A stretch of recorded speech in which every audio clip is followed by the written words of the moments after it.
हरिओम। नमस्कार मित्रों, प्रणाम। जय श्री राम, जय बद्री केदार, जय हनुमान। मित्रों, एक बार पुनः आपका स्वागत कर रहा हूं अपने इस ज्योतिष कार्यक्रम में, जहां पर कि मैं आपको ग्रहों से संबंधित, आध्यात्म से संबंधित छोटी छोटी और महत्वपूर्ण जानकारियां उपलब्ध कराता हूं। मित्रों, आज जो चर्चा का विषय होगा वो है मिथुन राशि के जातकों के बारे में। मिथुन राशि के जातकों का जो 2026 या जो नया संवत्सर होगा 20 मार्च से और 2 अप्रैल तक कैसा व्यतीत होगा, क्या उतार चढ़ाव आपके जीवन में आएंगे, क्या सावधानियां आपको बरतनी हैं, प्रत्येक माह के जानकारियां आपको मैं उपलब्ध करा रहा हूं। तो वीडियो प्रारंभ करूं इससे पहले आपसे आग्रह है कि यदि आपने अभी तक चैनल को सब्सक्राइब नहीं किया है तो प्लीज चैनल को सब्सक्राइब जरूर करें। मित्रों, मिथुन राशि 12 राशियों में से तीसरी राशि मिथुन राशि है। का, की, कु या घ, ड, छ, के, को, हा, इन अक्षरों से जिनका नाम आता है वो मिथुन राशि के जातक कहलाते हैं। तो मित्रों, आओ सीधे चर्चा पे चलते हैं।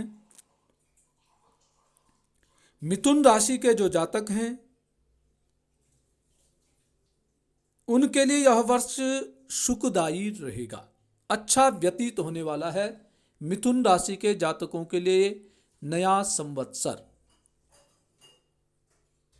इस वर्ष में आपको अनेक अनेक अनेक प्रकार की चुनौतियों का सामना करना पड़ सकता है,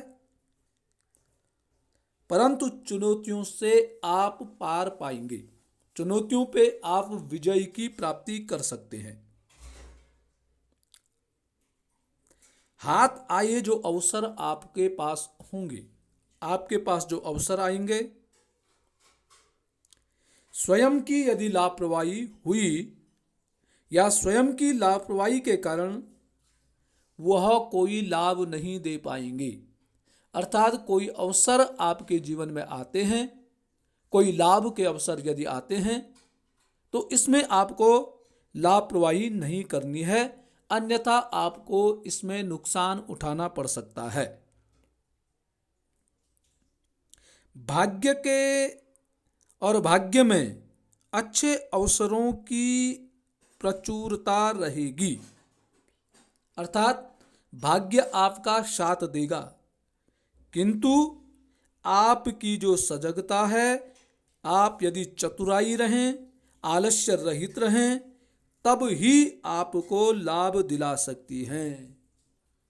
और यदि आप चतुर नहीं रहे तो आपको लाभ की प्राप्ति नहीं हो पाएगी। तो आपको लाभ पाना है तो आपको चतुर बनना पड़ेगा, तेज आपको बनना पड़ेगा। स्वास्थ्य के प्रति सजग रहें। पूरे वर्ष भर स्वास्थ्य का आपने ध्यान देना है। स्वास्थ्य में किसी प्रकार की लापरवाही आपके लिए बहुत कठिन साबित हो सकती है। साथ साथ में वाणी पर संयम रखें। मिथुन राशि के जातक कम बोलते हैं, परंतु जब बोलते हैं तो जुबान कभी लड़खड़ा भी जाती है, इसलिए वाणी पे संयम रखने की आपको आवश्यकता है। कहीं पे यदि वाद विवाद जैसी बातें आती हैं तो वाद विवाद से आपको बचना चाहिए, यह आपके सम्मान के लिए सुखद रहेगा। या कहीं वाद विवाद में आप पड़ जाते हैं, उलझ जाते हैं, तो मित्रों आपके सम्मान को ठेस पहुंच सकती है। तो वाद विवाद से आपने बचना है। किसी भी कार्य में भ्रम की स्थिति न पालें। आपको किसी भी प्रकार का शक, किसी भी प्रकार की बुद्धि भ्रमित करने की आवश्यकता नहीं होनी चाहिए। विवेक के साथ निर्णय लेना आपके लिए लाभकारी रहेगा। दाम्पत्य जीवन में अच्छा सुख प्राप्त आपको मिलेगा। जीवन साथी का सहयोग से आपको मानसिक शांति प्राप्त होती दिख रही है। धार्मिक जो कार्य हैं उसमें आपकी रुचि होगी। और मित्रों, साथ साथ में घर में मांगलिक कार्य होने के भी आपके योग दिखाई दे रहे हैं। संतान को लाभ होगा। सरकारी योजनाओं में भी आपको लाभ प्राप्त करने में आपको सफलता प्राप्त होगी। इस जो वर्ष में है आप अपनी योजनाओं का विस्तार कर सकते हैं। स्त्री जातक जो हैं, स्त्रियों के लिए यह वर्ष शुभकारी है। कामकाजी महिलाओं को पदोन्नति, यदि कोई महिलाएं नौकरी इत्यादि व्यवसाय इत्यादि करती हैं तो वहाँ भी इनको लाभ की प्राप्ति होगी, पदोन्नति होगी। निजी व्यवसाय में भी लाभ के योग आपके दिखाई दे रहे हैं। यदि कोई निजी व्यवसाय आप करते हैं तो वहाँ भी आपको लाभ दिखाई दे रहा है। यदि कोई विवाह के लिए प्रयासरत है, कोई अविवाहित है, तो उसके इस वर्ष विवाह के योग भी बन रहे हैं। विद्यार्थियों को पढ़ाई में रुचि बढ़ेगी।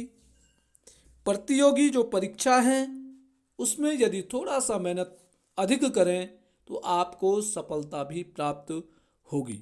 जो बच्चे, जो विद्यार्थी बहुत समय से नौकरी की तलाश में हैं, नौकरी के लिए परीक्षा दे रहे हैं, उनको मित्रों इस वर्ष सफलता दिखाई दे रही है।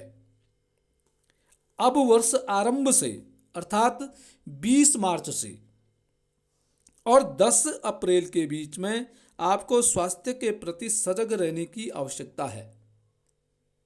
खान पान पर ध्यान रखें। स्वास्थ्य में किसी भी प्रकार की लापरवाही आपको परेशान कर सकती है, इसलिए स्वास्थ्य का विशेष ध्यान देने की आपको आवश्यकता है। यात्रा भ्रमण की भी योग बन रहे हैं, परंतु यात्रा भ्रमण में आपको सावधानियां बरतनी पड़ेंगी। मित्रों, 10 अप्रैल से और 30 अप्रैल के बीच में कार्य क्षेत्र जो आपका है, उन कार्य क्षेत्रों में विवादों से बचें। यदि आप नौकरी पे हैं या व्यवसाय में हैं तो किसी भी प्रकार का विवाद आपको लाभ प्राप्त नहीं कराएगा। इसलिए कोशिश ये करनी है कि मैं किसी भी प्रकार के विवाद में न पड़ूं, उन विवादों से बचना है और साथ साथ में किसी के लिए अपशब्द न बोलें। अपनी वाणी पर आपको बहुत अधिक संयम रखने की आवश्यकता है, अन्यथा आप अपनी वाणी के माध्यम से, अपनी वाद विवाद के माध्यम से नौकरी पेशे में या व्यवसाय में नुकसान उठा सकते हैं। खासकर यदि कोई नौकरी पेशे वाला है तो अपने बॉस, अपने उच्च अधिकारी के साथ किसी भी प्रकार का तनाव न पालें।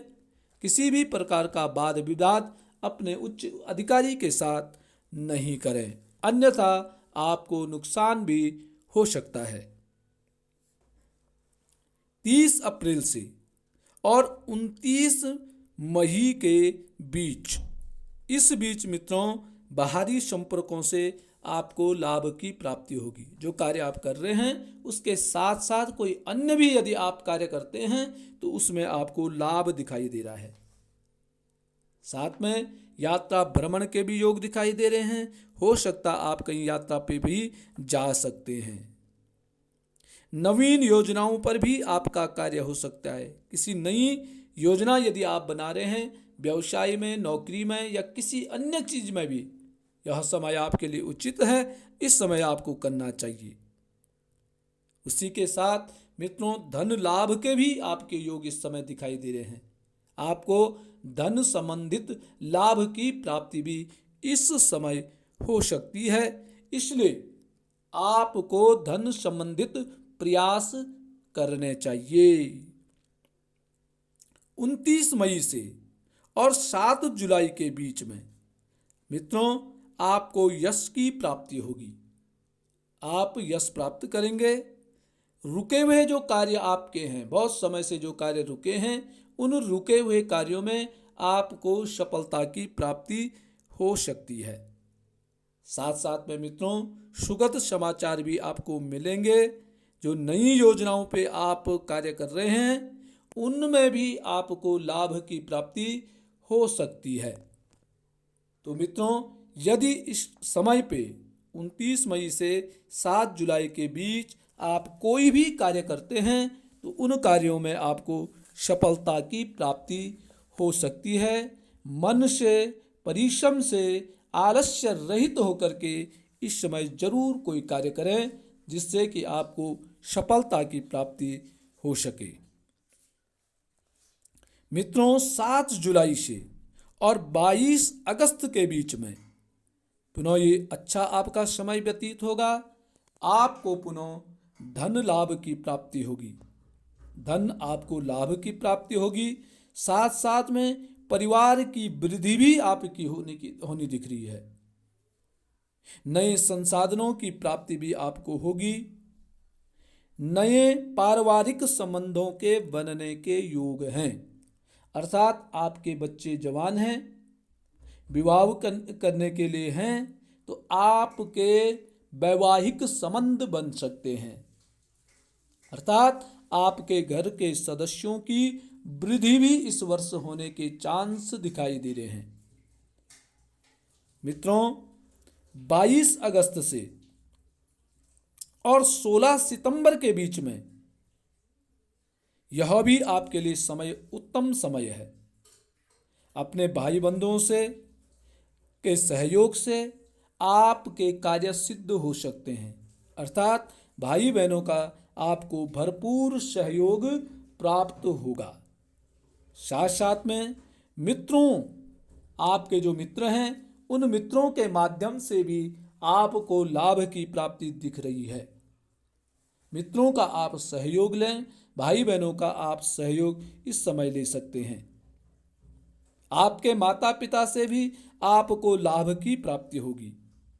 यदि मित्रों आप वाहन का कोई प्लान बना रहे हैं, वाहन खरीदने की कोई योजना है, तो यह उचित समय है। वाहन प्राप्ति के भी आपके योग बन रहे हैं। नए घर की यदि योजना बन रही है तो ये नवीन घर बनाने की योजना भी इस समय फलीभूत हो सकती है। संतान को लाभ होगा। संतान यदि आपकी कोई परिश्रम कर रही है तो उसमें भी आपको लाभ की प्राप्ति दिखाई दे रही है। 26 सितंबर से और 2 दिसंबर के बीच में स्वास्थ्य में थोड़ा सा उतार चढ़ाव मित्रों दिखाई दे रहा है। इस बीच इस मध्य आपको स्वास्थ्य के प्रति सजग रहने की आवश्यकता है। स्वास्थ्य में भी खास करके गले में या मुख में आपकी तकलीफ हो सकती है और ये कारण होगा आपका गलत खान पान।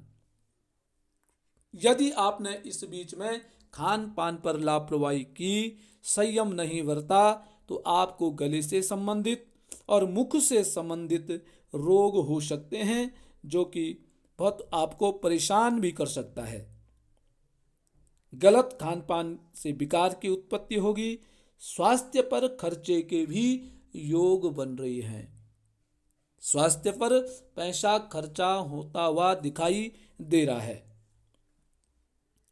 2 दिसंबर से और 9 जनवरी के बीच में दैनिक जीवन में आपकी व्यस्तता रहेगी। दौड़ भाग होगा आपका, परिश्रम की अधिकता रहेगी और साथ साथ में खर्चे भी आपके बढ़ जाएंगे।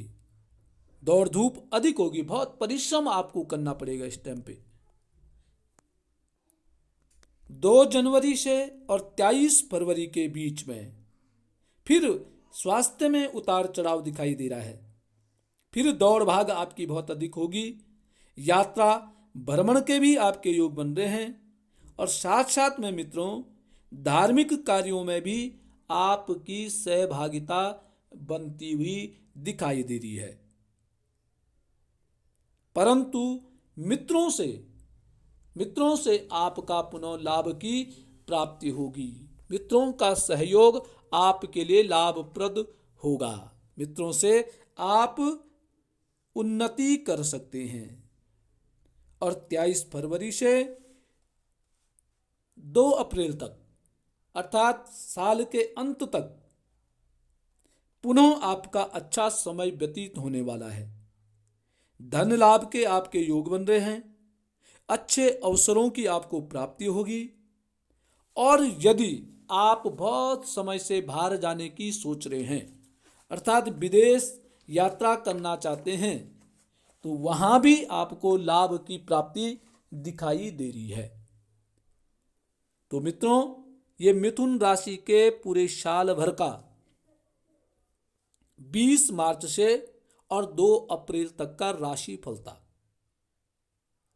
अंत में 2027 की शुरुआती समय में थोड़ा सा स्वास्थ्य के प्रति आपको सजग रहने की आवश्यकता है, वरना पूरा साल मिथुन राशि के जातकों के लिए बहुत ही अच्छा साबित होने वाला है। आपको सावधानियां क्या बरतनी है? सबसे पहले आपको आलस्य का त्याग करना पड़ेगा।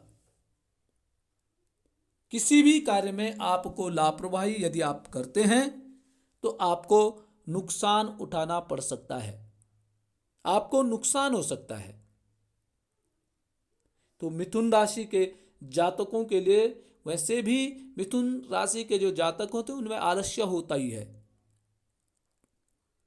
काम को टालबराई अधिक करते हैं। इसलिए मित्रों, जो काम आपको आज करना है उसको आज ही संपन्न करने की कोशिश आपको करनी चाहिए, उसको कल पर नहीं छोड़नी चाहिए। एक तो ये बात है। दूसरी बात है, मिथुन राशि के जातकों के इस वर्ष में आपको किसी भी वाद विवाद में नहीं पड़ना है। जहां पर वाद विवाद होता है वहां से आपको किनारा करना ही श्रेष्ठतम होगा। यदि किसी वाद विवाद में आप पड़ते हैं तो वहां आपको नुकसान उठाना पड़ सकता है। वाद विवाद के साथ साथ आपको अपनी वाणी पर संयम बना करके चलना होगा। वाणी में सदैव संयम रखें। कोई बात बोलने से पहले आपको कई बार मनन करना पड़ेगा, कई बार आपको सोचना पड़ेगा कि कहीं मेरी कही हुई बात आपके लिए नुकसानदायक न हो जाए। इसलिए कोई भी बात बोलते हैं तो सोच समझ करके बोलें। स्वास्थ्य के प्रति आपको सजग रहने की आवश्यकता पूरे वर्ष भर है। तो स्वास्थ्य का ध्यान रखें, वाद विवाद में न पड़ें और आलस्य को त्यागें, तो आपका यह वर्ष उत्तम साबित होगा और अच्छा व्यतीत होगा। तो मित्रों, आज के लिए बस इतना ही। कल पुनः किसी नई जानकारी के साथ आपके सामने प्रस्तुत होऊंगा और कर्क राशि का भविष्य में कल आपको बताऊंगा। तब तक के लिए नमस्कार, प्रणाम, जय श्री राम, जय बद्री केदार, जय हनुमान। तो मित्रों, चैनल को सब्सक्राइब जरूर करें, वीडियो को शेयर भी करें।